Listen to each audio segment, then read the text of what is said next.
Hi, Carrie. Hi, Sonia. Carrie, it's a big time of year for appetizers. I actually feel like this category, appetizers, is something I always struggle with the most when I'm menu planning and hosting. I'm the same because I think the sound of appetizers and hors d'oeuvres and parties is so exciting. But then I find that I just kind of stand in my kitchen. I'm like, what am I going to make? I'm not sure. Yeah, I totally agree. You remember My So-Called Life? Did you ever watch that show? Oh, yes. Okay, so people of our generation, that was a big show for us. Jordan Jordan Catalano. Catalano. They call us the Yes. Jordan Catalano generation because it's so specific. So there's an episode where Rayanne Graff, one of the characters who's like this spunky person, her mom who's like a wild new agey woman, she has this whole speech about how the best kinds of foods are appetizers and desserts, and every meal should just be both. If I go to a fancy restaurant, sometimes I care more about the apps and the desserts, but what I'm excited to do today is actually get a good list together so it's a little easier to actually make a meal of appetizers. Yeah, and I think having little snacky kind of things around at this time of year, if someone stops by, you have a drink, can you have like a little cracker or like a little olive? What are easy foods to serve to guests or to bring with you to a party? So there's something that's top of mind. I think you know how much I love crackers in general. And I do think crackers are an essential appetizer, especially if you have a charcuterie board or any kind of dip or spread. So lately, I've been making these super easy 2 ingredient crackers. And I've been making them What? a lot. Yeah. What do you mean you've been making 2 ingredient It crackers? started out for my client because she's grain free mostly. And I've been making her pate, as we've talked about. And we were like, well, what kind of cracker could go with it that doesn't have grains? And of course, there's lots of store bought options, but also it's $6, $7 a box for a cup of crackers. And I'm like, I can make crackers easily. So it inspired me to make them. So I found these keto crackers, but I don't care about the keto part of it. I just care about how easy they are. And it's so easy to remember. 1 cup almond flour, 1 cup grated cheddar, and then you just use a few tablespoons of water to bind it together. That is the cracker. Wait, and then what happens? So what Like you you don't do? do you have to bake it? Do Yeah, you yeah. add Sorry, salt? you don't just Is like. there any like what? Is there You any don't flavoring? need salt because the cheddar is so salty, but but you Right. can add Okay. salt. So I tend to gussy them up. So I sometimes add a little cayenne I and a love it little. when you use the word gussy. It just makes it sound so much more fun. Do you Yeah. add garlic? I add, Do you add a little yeah, onion? I will add garlic powder and paprika and a little cayenne. You could add sesame seeds to this, or flax Oh, seeds, or some poppy that's seeds. a real gussy that You you've can got totally going on gussy there. it. And the recipe calls to make it for the food processor. I don't even do that. I get a bowl out. I add a cup of the almond flour. I shred on the fine side of a box grater some cheese so it's finely shredded. I use just Okay. like a good sharp cheddar. I add those together. I sprinkle over a couple tablespoons of water. If it's not sticking together, then I add more like you would pie crust. And I just knead it till it forms a ball. Then you take it between 2 sheets of parchment paper and you roll it out thin. Then I like to score it before I bake it. So I'll cut it into squares and then you stick it in the oven on a parchment lined sheet pan. Halfway through, you flip it over so that you get both sides of each cracker. Both sides get crispy. Yeah, it takes 15 to 20 minutes in the oven. It's very much like a homemade Cheez-It. It's gluten Wow. free. It's delightfully salty, cheesy. It's great. I mean, this really also reminds me of those lacy Yeah. cheese crisps that you Yeah. can make. This is maybe a little bit more hearty because it has the almond flour in it. Well, it's But funny you said that because she had bought some Parmesan crisps, which you make with just 100% Parmesan. And she yeah, was like, Sonia, these are too salty for me. Can you make me a cracker that is like this, but not yeah, this? they are. They're very salty. And also, if you go to the cheese store, they'll sell you a container of those for like 15 bucks. It's something that you can grab and that will save you time and all those things. But I really love that you're offering this. You could add some poppy seeds. That would add a Yeah, sort that's of yes. polka dot. Well, Sonia, you know how much I love Chex Mix. And we went to visit my parents a couple months ago and they had made a batch of Chex Mix for us. This time of year, having a snack like that around with like a beer to watch a game or bring to a holiday party. As a gift, when people give me Chex Mix, I'm over the moon. I found this recipe for an Indian version of Chex Mix. And when I was in India a couple of years ago, there are stores dedicated to these snack mixes all over the place. And we went to visit a couple of them while I was there. And my friend's mom also made a homemade version. So I found this recipe for Indian snack mix that is called chuda. It's by the chef Artie Sequeira, who lives here in Los Angeles. You would definitely recognize her from the Food Network. What I love about this mix is this is inspired by what she saw in India, but it calls for cornflakes, Rice Krispies. There's peanuts and pepitas. She toasts it with some peanut oil, which is really something I saw a lot in India as well. But it's flavored with curry leaves, which you'll have to go to the Indian store and get. And then at the end, you add plantain chips and golden raisins. So it's this really interesting mix of crunchy and sweet and the peanuts and the golden raisins and the plantain chips. Do you add spices besides the curry leaves? There's a little bit of turmeric and there's brown mustard seeds. If people live in Portland, Oregon, you can actually get curry leaves at New Seasons Market. Just a hot tip, which is very exciting. Over here. It's exciting to me to see it just in a local grocery store, but you're right. Typically, it's harder to find in a grocery store, and you can always find it in an Indian market. This sounds really delicious to me. I love the combination of sweet and spicy, all those textures. The plantain chips sound really fun. I also think in the snack category, something I'm always thinking of is roasted chestnuts. I love roasted chestnuts. Wait, really? Yeah, I often will just get a bag of chestnuts or sometimes even forage them here, which is especially fun. Oh my gosh. And then what you do is you have to score them on top. You make a little X on top so that you can peel them once they're roasted. And then you pop them in an oven. They're not hard to roast. You can also cook them in a pan. There's all kinds of ways. You can cook them in a fire. You can cook them in a pan. I usually cook them in my toaster oven. And there's something about warm chestnuts that you peel. Like, I love an active appetizer, something that keeps people busy with their hands. Sonia, I don't know that I've ever had a chestnut, honestly. Really? I mean, I think that idea of chestnuts roasting out in open, but definitely did not grow up eating them, and I might have had them once, but is this the same kind of idea as like a pistachio? Not at all. No. But you're saying that you have to peel it before you eat it. It's way more work than a pistachio. So first of all, you can get chestnuts in bags even at Trader Joe's this time of year. They are pretty readily available in the US. But yeah, it's a much firmer peel. You really have to work at it. So there's a recipe I'm going to share that is an appetizer with already peeled chestnuts. Okay. So you don't have to make your guess. Can you buy them already peeled? Yes, you can. If you're a newbie like me? Yes. Okay. I actually just saw at Whole Foods Market bags of peeled chestnuts available. Again, it's very seasonal. But there's this recipe from Justine Duran for maple bourbon chestnut and dates. She also adds a little bit of thyme, but she tells you how to roast them, peel them, and then toss them in a pan and warm them up with dates. And I thought, oh, what an elegant and festive appetizer, because chestnuts are naturally pretty sweet. They're very soft. That's why people make chestnut paste, is because they're so smooth and soft. It's very creamy. And is very rich. You don't need to eat a lot of them to feel satisfied. To me, they just scream December. I might really have to try that this year. If I've had a chestnut, I definitely don't remember. But I think this time of year, I'm sort of thinking of similar ideas. And over the years for clients, I've made spiced nuts and nut mixes. And I came across this recipe for miso maple walnuts. I think we're thinking about the same kind of flavors. It's really easy. It's just white miso, a little bit of ghee, so that sort of buttery flavor, maple syrup, salt, and walnuts. You toss them all together, coat them well, roast them in the oven. And this is something that you could roast ahead of time or that you could put together and lay on your baking sheet.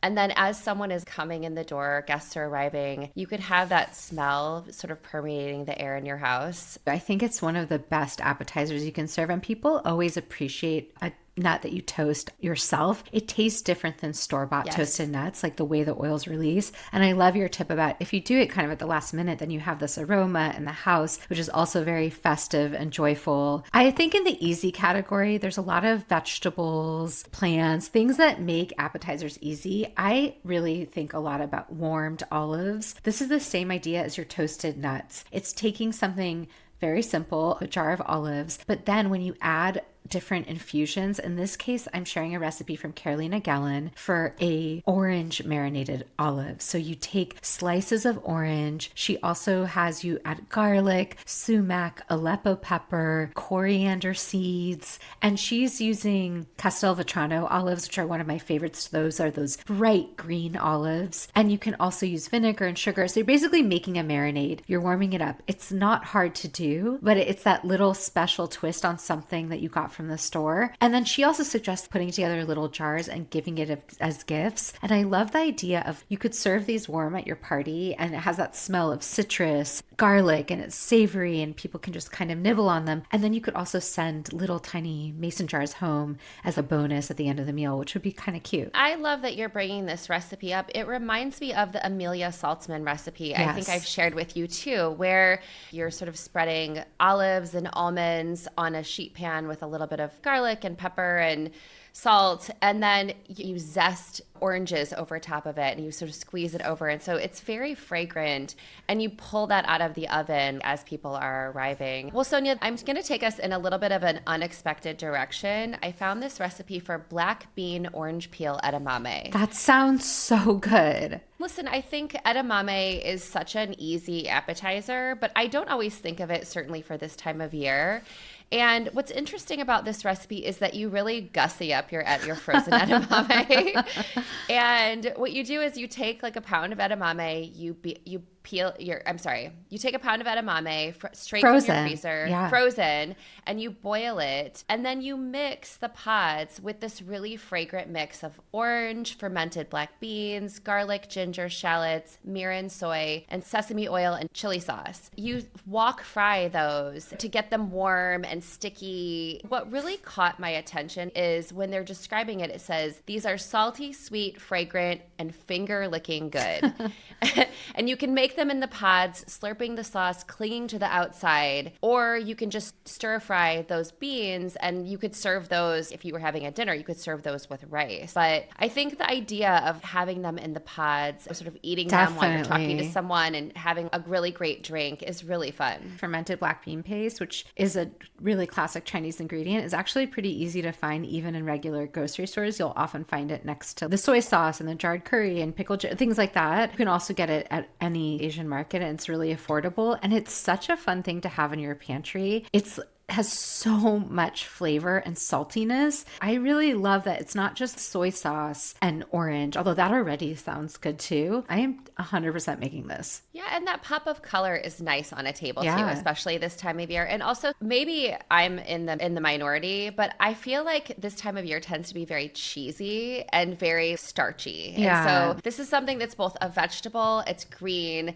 and it has really great vibrant flavors and no dairy, which is really crowd pleasing, I think, for any table. Yeah, totally plant-based and very allergy friendly. I like that. When I'm thinking about appetizers for parties, I'm often thinking of things that are old school or nostalgic. When you look at Martha Stewart entertaining and you see all of her hors d'oeuvres and there's something that calls to you, I'm going to share one that's not complicated, but that to me feels nostalgic. And it's inspired by a recent dinner I had at a chef's house. He's someone I've known for a very long time, but only recently reconnected with. And it was such an honor to be at his house, right? When someone's a sort of accomplished chef, it's rare to eat at their house. I'm sure for you too. I mean, I love to be invited to anyone's house for dinner, but certainly if a chef wants to invite me over for dinner, I'm happy to be there. Yeah, I was very much like, this is a rare gift in my life. I'm going to savor every moment. And one of the things he served that night was anchovy aioli. Anchovy aioli is not this really complicated dish, but it is a homemade mayonnaise.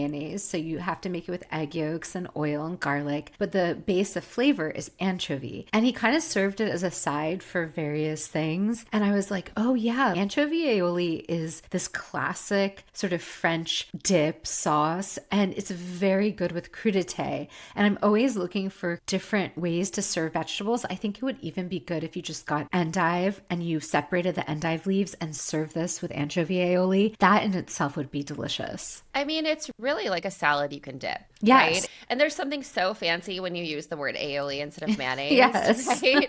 And I love that sort of specialness of it's not just a basic mayonnaise. Well, Sonia, I am taking us in a different direction again. There is a very classic Midwestern. They're called sausage balls. It's a 3-ingredient recipe that basically you take a pound of ground pork sausage that you cook and you add it to Bisquick and you add cheddar to it and you roll it up and you bake them. This is Wait, something did that you grow up with this? Is this something your family made? I might have had it a couple of times. This is something that in a lot of my mom's community cookbooks have these kind of recipes in them. But I did find a different recipe for what they call $1,000,000 sausage balls. And they've really gussied them up with spicy pork sausage, cream cheese, ranch seasoning, and smoked Gouda. This to me is a real upgrade that doesn't actually require a lot of additional effort. If you're having an appetizer party, this would certainly serve as like one of your main ideas, right? Yeah, I feel like you could play around with this concept. You could take sausage and combine it with a cornbread mixture, and I think that would be really good. I get this. I understand why this is easy. Yeah. It's filling, it's savory, it's meat and starch in a way that if you have a spread of olives and edamame and some charcuterie and some fruit, to have something more substantial is nice on the table. I love your idea of maybe doing it with cornmeal, and you could certainly use like a Monterey Jack or like a pepper jack. You could really play around with the different cheeses that you are using. Yeah, I love this kind of nostalgic appetizer because I've never had that, but it really sounds good and it really sounds very inviting and festive, which is what we're here for. Okay, and going into the cheesy direction, there's one that I've been just enamored with since Justine Duran came on the podcast. Justine Duran is of Justine Snacks. She's well known and she has a lot of really fun vegetable and bean based recipes in her repertoire. And one of the ones from her cookbook that just stopped me in my tracks was this Parmesan crusted butter bean recipe. And she's basically imploring you to make it in the book. And it's the idea of the Parmesan cracker that you and I were talking about earlier, which I believe is called frico, which is just when you put Parmesan down on a sheet pan and it turns into a lacy cracker. But in this case, you're putting it with a layer of beans. So the beans get lacy and crusted with Parmesan, Wow. but it's like a handheld snack. It's more of a crispy bean. And butter beans, they can be sometimes tricky to find, but she gives you some other options if you can't find butter beans. But they are so delicious and meaty and, again, festive. Well, I love that idea. I love that so many of her recipes are very vegetable forward too. Speaking of vegetables and cheese, and also Sonia, you know how much I love a crostini. I came across this recipe for Brussels sprouts and ricotta toast. And You're I back love with the crostini. I'm here for it. I love a crostini, and what I love about this one is ricotta is so creamy. You can buy a fresh ricotta at the grocery store, but this Brussels sprouts mixture is really interesting. And the thing to note about the recipe is that you really shred your Brussels sprouts, so it's really more of like a slaw on top of the Oh. toast, and it has a lot of those classic Italian flavors like golden raisins and pine nuts. There's some shallot, lemon zest, honey, Dijon mustard. These are all flavors that bring out the beauty of a Brussels sprouts, of a brassica. You finish it with some whole milk ricotta and a little bit of flaky salt. To me, this is something that you can pick up and eat. There's a little bit of vegetable, a little bit of starch, and that green is really beautiful on a table as well. I love a Brussels sprout salad, a slaw. I love the golden raisin element of this. That's so delicious to me. I have one thing to add that I might do with this recipe. So because of Samin Nosrat's new cookbook, I've been reminded of whipped ricotta and I've been doing it. And it's just a 2-second thing to do where you take a tub of ricotta and you put it in your food processor. It's literally just ricotta and a sprinkle of salt and it becomes this super silky spread. And I would almost do that with this recipe. You could just use obviously the ricotta as is, and that would be delicious. But the texture is so nice when you whip it. Oh, I love that tip. I think that's a great one. So, Carrie, I think when we're talking about appetizers, I think it's important to bring up store-bought options. As Ina would say, store-bought is fine. Store-bought is fine. It is fine, and it's more than fine. And when you're cooking a ton at the holiday season, sometimes you just don't have the time to make crackers from scratch or even stir fry some edamame. So I love getting help from the store as much as anyone. Last December, we were visiting our friends and their daughter had shipped a collection of tin fish as a holiday gift. and she had gotten a box set from Fishwife, which is a fancy tin fish company. It was so beautiful. The boxes are really graphic and colorful, and just opening this box filled with different kinds of tin fish felt really abundant and generous, and Nice gift to it's receive, such for a nice sure. gift to Yeah. receive. And so actually when we were all together, and then the daughter ended up surprise visiting. So it was really fun. She arrived. And so we are like, oh, let's do a platter of tin fish. And then I was looking through cookbooks as research for this episode, and I noticed that in the Prune cookbook by Gabrielle Hamilton, which is one of your and my favorite cookbooks, Yes, you gave me that cookbook. it's just such a delightful cookbook. She actually Yes. has a literal page dedicated to something she served at her restaurant, which was sardines served with Triscuits and cornichon, which cornichon are just little tiny pickles. It's like, Right. thank you, Gabrielle Hamilton. What a beautiful reminder. Triscuits are excellent. I They love a Triscuit. they're so good. They go perfectly with tin fish. You don't need fancy tin fish. You can get Fishwife, or you could just get a good can of sardines. But serving that actually is really lovely, and it's literally opening a can. Adding a little bit of pickle to that too, it sort of gives you that briny freshness that you're looking for as well. I love that you're bringing that to the table. That's so easy. Well, Sonia, I found this recipe for, it's called 4 dips in 1 pan. You basically take any kind of store-bought pizza dough or biscuit dough or crescent roll dough. You roll it up into little bite-sized pieces. Then you line a baking sheet all the way around, all 4 corners, and then you make a T in the middle. So you basically have 4 quadrants. And then what she recommends is you just take 4 dips that you can buy at the grocery store and you put them in each of the 4 quadrants, and then you bake it. There are ways that you can upgrade this. You can roll the balls of dough in a little bit of butter or olive oil and add some garlic to it. You can add some parsley if you wanted some color. But this is a great place for any of those cheesy dips that you find at the grocery store. I think one of the ones that she offered was there was like a corn and bacon, Oh. dip that you could have, Or like artichoke spinach. or an artichoke and Yeah. spinach dip, or even a queso. But it's a tray with all these bite-sized pieces of dough and then 4 different dips that you can choose from. That's so fun. That would be very kid friendly too. I feel like people would be really excited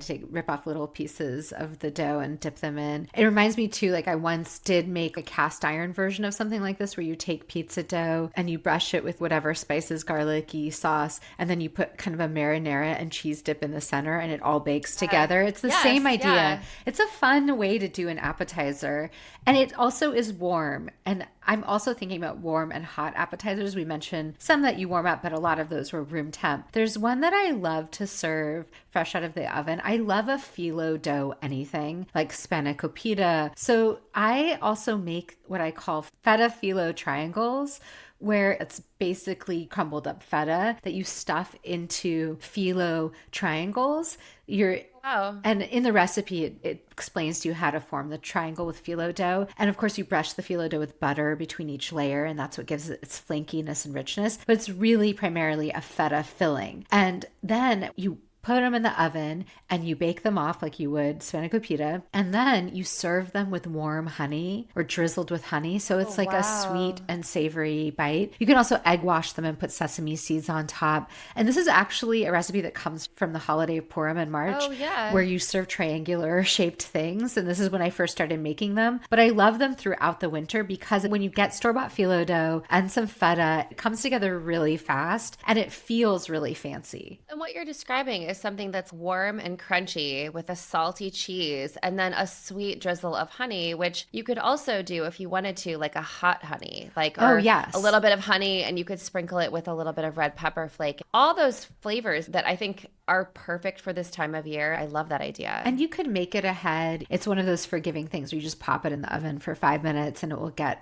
crispier and hotter. Well, Sonia, there was a hot appetizer that I definitely grew up knowing a lot about, which were these meatballs in this sort of grape jelly sauce. Was it And served in a crock pot typically? it was served in a crock pot. And I have to say, that was not really my vibe, especially when I was growing up. I was like, this is weird and I'm not sure about it. But I came across this recipe for a gochujang meatball. What's interesting about it is it's a mixture of ground beef and a little bit of egg and scallions and garlic. You make a pretty basic meatball, but then you toss it in this sauce that's made of gochujang and apricot preserves and a little bit of cider vinegar, soy sauce, ginger. What's interesting about it is that it has sort of that sweet, spicy, and it's another one of those appetizers too that doesn't have any dairy in it. I think a meatball is a sort of classic appetizer. I didn't really grow up with the meatball and jelly, but I encountered it as an adult because it is for many people such a comfort food. Yeah. But I love like I love this deviation. It harkens to that, but it's obviously in a totally different flavor category. It's Korean. You know how much I love Korean food. This is something I would definitely grab off a buffet table first. When I was growing up, there would always be a little container of toothpicks. Like you would just like take your toothpick and get yourself a meatball, and it's perfect finger food. Yeah, I feel like also we can't end this episode without talking about dips. You did mention a warm dip, but I also, you know how much I love a caramelized onion dip. That's one of my all-time favorites with the Ruffles potato chips. But I'm also always looking for twists on that kind of idea. And again, Sami Nosrat's new book had this beautiful labna dip that really caught my attention. And she has a version of it called a miso labna dip that's from New York Times Cooking. The idea of labna with miso and herbs, it's an easy recipe because you can buy store-bought labna. You don't have to make it yourself. You can buy store-bought miso, obviously. You can chop up some herbs. You can combine it together and you have this very intriguing dip, but it has that creaminess and saltiness and sweetness that I like in an onion dip. I really love that idea. I want to end us on a sweet note in the dip category, but this is going to be a really interesting take on a sweet note, which is, I'm sure you've seen, I know we've talked about it, a cheese ball, which is such an iconic. I love a cheese ball, Yes, like wrapped in walnuts and stuff. Yeah, and it's like a mixture of cheese and mayonnaise and sour cream and all those things, and then it usually has some kind of nuts on the outside, and you serve it with crackers. But I found this recipe for a confetti cookie dough ball. It is a sweet version of a cheese ball. It has a lot of these classic flavors. There's cream cheese, there's butter, there's powdered sugar, brown sugar, and vanilla. And you sort of whip all that together. Oh, and you add some chocolate chips too. So there's a little bit of crunch inside. And then you wrap that all together and refrigerate it. And then before you serve it, you roll it in rainbow sprinkles and you serve it with vanilla wafers and pretzels. Oh my gosh, this sounds like a Midwestern dream. So Yes, it's like you're making like a mock cookie dough batter. There's no flour or anything. It's the cream cheese base, but it evokes cookie dough, which everybody loves, with the chocolate evokes chip. cookie dough, but it also looks a little bit like something that you often see on a table, which is a cheese ball. I feel like you could also take that cookie dough ball and roll it in crushed vanilla wafers. I feel like you could have fun with this concept. There's all kinds of ways you could take this in different directions, but the picture of the recipe that I have, I feel like they could have done better with the sprinkles. Like I think you could find great sprinkles. You could serve this with red, with green, with blue. There's so many different versions of sprinkles you could do and make it really look really festive. And you're right, the sprinkles would add a really good texture, which crushed cookie would, like a crisp, like sort of poppy texture that would be fun. I think that's such a kid-friendly appetizer too, and I think it's important to have those around, especially when everyone's gathering together with family and friends and all ages. It always makes me more excited to host, to hear your ideas. Same. It makes me excited to have people over during the holidays for sure. Absolutely. Well, until next time. Until next time. Bye. Bye.